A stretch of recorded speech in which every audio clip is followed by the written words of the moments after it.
আসসালামু আলাইকুম। তা সারাদিন টুকটাক যাই কাজ করি, ফ্যামিলি সময় দিয়ে প্রতিদিন আর কি ভিডিও বানানো হয় না। ভাই মূল কথায় আসি, ভাইরাস কী জন্য হচ্ছে বা ফেসবুকে বিভিন্ন বিষয় নিয়ে দেখতেছি যে কি বলে রানীক্ষেত, কেউ বলতেছে গামপুরা, কেউ বলতেছে বার্ড ফ্লু। ভাই আমাদের বাংলাদেশে জানুয়ারি, ফেব্রুয়ারি এবং মার্চ মাস, যে মাসগুলা, এই ৩টা মাসগুলা, এই মাসগুলাতে ভাইরাসের অ্যাটাক মোটামুটি একটু বেশি হয়।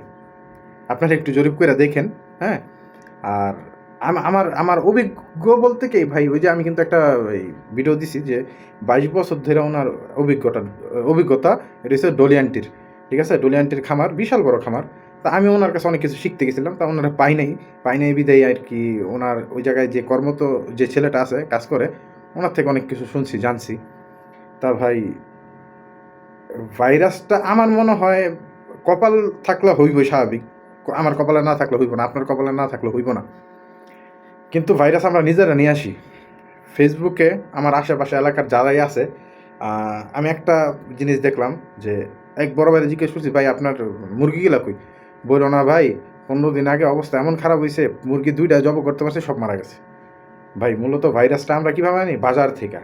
বর্তমানে কিছু কিছু অসাধু ব্যবসায়ী আছে ভাই, আপনারা খেয়াল করবেন, দেশি মুরগি এক সময় ১২০০ টাকা পিসও পাওয়া যায় নাই, এখন ৭০০-৬০০ টাকা পিস অনেক জায়গায় পাওয়া যায়।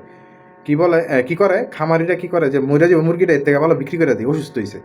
তো ওই মুরগি কি করে, বাসা নিয়ে আসি আইনা, পাকিস্তানি মুরগি কেউ পালি বা হাঁস পালি, ওগুলোর মধ্যেই ছেড়ে দিছি। তা এই সমস্যাটা কিন্তু একদিনের না, ঠাস করে ৫-৭ দিন ১০ দিন পরে কি হয়, ওই মুরগি মারা যায়। ওই মুরগির সাথে সাথে কি হয়, আরও ২টা ঘরের মুরগি মারা যায়, ঘরের হাঁস মারা যায়। তা যেহেতু হাঁস মারা গেছে, হাঁস তো রানী খেত লইয়া ভাই চলেই, পায়খানা করলে দেখবেন চুনা সবুজ পায়খানাই করতেছে। তা আমরা যেহেতু এই হাঁস মরে আছে ওই জায়গার মধ্যে, আমার কোয়েল পাখি ভাই কি, তা আমার ভাড়াটিয়ারা হইতে পারে বাজার থেকে মুরগি আনছে। বললাম না কপালের, কিন্তু বর্তমানে আমি যেই বায়ো সেফটিটা করছি আর কি, এই বাহিরের মানুষ আমার খামারে নট অ্যালাউ। হোক আমার বন্ধু বান্ধব, হোক আমার ফ্যামিলির মানুষ। একসময় আমার ওয়াইফ আমারে একটু হেল্প করতো, বর্তমানে ওটাও বন্ধ করে দিচ্ছে, যে এই আমি যে গেটটা লাগাইছি ওই জায়গার ভিতরে আমি ব্যতীত যাতে আর কেউ না আসে। হ্যাঁ, ডিম কিনবেন, কোয়েল কিনবেন, খাবারের কোয়েল কিনবেন, পালার জন্য, শখের জন্য কোয়েল কিনবেন, এটা ভাই আপনাদের ব্যক্তিগত ব্যাপার, কিন্তু আমার খামারে কেউ ঢুকবেন না। মুরগি আছে, হাঁস আছে, বিভিন্ন প্রাণী আমরা কম, বর্তমানে কিন্তু অনেক মানুষই অনেক জায়গা থেকে কমে পেতেছে। আবার ওরকম জায়গায় যান, সুস্থ মুরগি আপনার ১২০০ টাকা দেওয়া একটা দেশি মুরগি আমার মনে হয় না ওরকমভাবে পাইবেন পালার লাইগা। কিন্তু রোগা মুরগি যেই সব মুরগিগুলো আছে ওগুলা পাইবেন।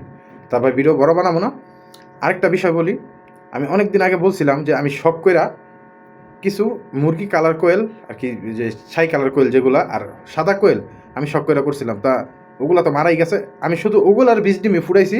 বর্তমানে আমার কাছে এগুলা প্রতিটা কোয়েলের বয়স প্রায় আজকে ৩৪ দিন, ৩৩-৩৪ দিন, ঠিক আছে? তা ভাই আমি জরিপ করে দেখলাম এই সাদা কালার কোয়েলগুলা অনেক সুন্দর, কিন্তু কেউ পালতে চায় না ভাই, কেউ করতে চায় না। কারণ কি জানেন ভাই, সব কোয়েলই আপনি ৩০, ৩১, ৩২ দিনে ধইরা বুঝতে পারবেন মোটামুটি 90% যে এটা পুরুষ নাকি মহিলা। কিন্তু ভাই সাদা কোয়েল ধইরা বোঝা খুবই কঠিন, ঠিক আছে, যে এটা পুরুষ নাকি মহিলা। এটা যখন ডিম পাড়া শুরু করবে বা ওই যে একটা পুরুষ কোয়েলের যখন বীজ দেওয়া শুরু করবে মহিলা পাখির মতো, তখনই ধইরা পিছন সাইড দেখে বোঝা যায় যে এটা পুরুষ, এটা মহিলা। না হইলে বাংলাদেশে সাদা কোয়েল দেখতেও সুন্দর, মানুষ নিয়ে গেল, ভাই বিক্রি করবেন এরকম করে। তা সবাই আমার জন্য দোয়া করবেন। আপনাদের আর কি সাহায্যর কারণেই আজকে আমার ফেসবুকে কিছু ফলোয়ার বাড়ছে আর কি, ফেসবুক পেজ। ভাই আপনারা মনে হয় একজন পেজ খুঁজে পাইতেছেন না, কারণ আমি ফেসবুক এবং ফেসবুকের পেজের নাম একই দিছি। যার কারণে যারাই সার্চ দিতেছেন বা কারো বলতেছেন যে ওনার কথা শুনিস, ভাল লাগতেও পারে, উপকার আসতেও পারে, তা ওনার সার্চ দিয়ে দেখতেছে শুধু ফেসবুক। ভাই ফেসবুকে, আমি ফেসবুক তো এখন যেটা চালাই না, অনেক বছর আগে থেকে চলে। আমার জীবনে ভাই এত পরিমাণ ফ্রেন্ড রিকোয়েস্ট আসে নাই। এখন ফ্রেন্ড রিকোয়েস্ট না ভাই, আপনারা যারাই ফেসবুকগুলো আর কি ইউজ করেন, আমারে দেখবেন, আমার নামটা সার্চ করে আপনাদের ফেসবুকে একটা অপশন থাকে পেজ, ওই পেজে ঢুকবেন, পেজে ঢুকলেই আমারে ফলো করে দিন। আর আপনারা ফলো করা মানে আপনারা একটা ভিডিও শেয়ার করবেন, একটা লাইক দিলে আমি ভাই আর কি। আমি এখন আমার অবস্থা এমন হিসেবে আমি শুধু খুঁজি এই সমস্যাটা কেন হইল, শেখার চেষ্টা করি। আমি শেখার পরে আপনাদের আমি বলি, যাতে আপনাদেরও উপকার হয়, অপকার না হয়। এবং সেম নামে বিন্ত এগ্রো নামে আমার একটা ইউটিউব চ্যানেল আছে, ওই জায়গার মধ্যে আমি টুকটাক ভিডিও ছাড়ি, যা ফেসবুক পেজে ছাড়ি, ফেসবুকে ছাড়ি, ওইটাই ইউটিউবে ছাড়ি। দয়া করে আপনারা একটু সাবস্ক্রাইব করে দিবেন, আপনাদের কাছে একটা অনুরোধ আমার। এবং ইউটিউবের ভিডিওগুলো যদি আপনার মন চায় একটু শেয়ার করে দিন। আর সবাই আমার জন্য দোয়া করবেন, যাতে আমি সবার উপকার করতে পারি। আমার রাত্রের অনেকজন এখনও রাত্রে ফোন দেয় কিছু জিনিস জানার জন্য, যেটা আমি না জানি, যেটা আমি নাই বুঝি ধইরা, ওইটা আমি কী করি, বলি যে ভাই কষ্ট করে আপনাদের এলাকায় যদি প্রাণী সদর কোনো থাইকা থাকে ওইখানে চলে যান। আর যেগুলো বুঝি, উপকার হয় অনেক মানুষের, অনেক ভাল লাগে আর কি। এখন যে একটা মানুষের উপকার করতে পারছি, ভাই উপকার তো এখন মানুষের করা ছাইড়েই দিছে। যদি আমার মাধ্যমে কারো উপকার হয়, আমি দোয়া করি যাতে অপকার যাতে না হয়। আর কিছু কিছু মানুষ আজে বাজে কমেন্ট করে, ফোন দিয়া কমেন্ট করে। যেমন এক ভাই ফোন দিয়া বলতেছে যে ভাই আপনি তো খাঁচা বিক্রি করবেন না, ভাইরাস বিক্রি করবেন। ভাই আমার অতটুক মাথা আল্লাহ তালা জ্ঞান দিছে যে একটা খাঁচা আমি আরেকজনের কাছে বিক্রি করবো, যদি খাঁচার মধ্যে ভাইরাস থাকে তাহলে ওনার খামারটাও শেষ। ভাই খাঁচা আমি একদিন রোদ্রে দিছি, ধুইছি, রোদ্রে শুকাইছি, আবার জীবাণুনাশক স্প্রে আমি মোটামুটি 2 লিটার, 3টা খাঁচায় 2 লিটার স্প্রে মারছি। মারার পর ওইটা আবার রোদ্র শুকাইছি। এখন যদি ভাই ভাইরাস থাইকা থাকে, জানি না, যদি এতদিন ভাইরাস থাকতো তাহলে আমার এই খামারের পাখিরও অ্যাটাক করতো। মরবো না, আমার পাখি সুস্থ আছে এখনও আলহামদুলিল্লাহ, কিন্তু মরবো না এটা ভুল। আল্লাহ আমার কিসমত যদি না রাখে ভাই, এটাও টিকবো না।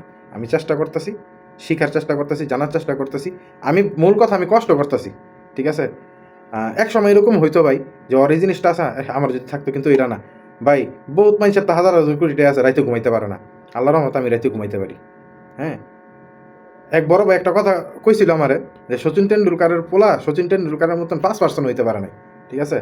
আর সচিন টেন্ডুলকারের কি টাকা কম, অভিজ্ঞ অভিজ্ঞ কম, তা ওইটাই আল্লাহ তালা যার কিসমতে যেটা রাখছে ওইটাই হইব। তা সবাই দোয়া করবেন, পাশে থাকবেন, কিছু জানার হলো ফোন দিবেন। আর বর্তমানে আমি পাখি সেল করতেছি না, আমার ডান পাশে আর কি দেখাতে পারতেছি না এখন মোবাইল উঠে। ইনকিউবেটারে আমি 600 ডিম দিছি, আমার এখানে মোটামুটি ভালো পাখি অ্যাডাল্ট হয়ে গেছে। আমার সেটার আছে, হ্যাচার আছে। ইনশাল্লাহ মাস খানিক যাইতে দেন, ইনশাল্লাহ যাদের দরকার, যারা নিছেন আগে পরে তো নিছেনই, যাদের দরকার তারাও পাবেন। আর সবাই আমার জন্য একটু দোয়া করবেন। আসসালামু আলাইকুম, ভালো থাকবেন, সুস্থ থাকবেন।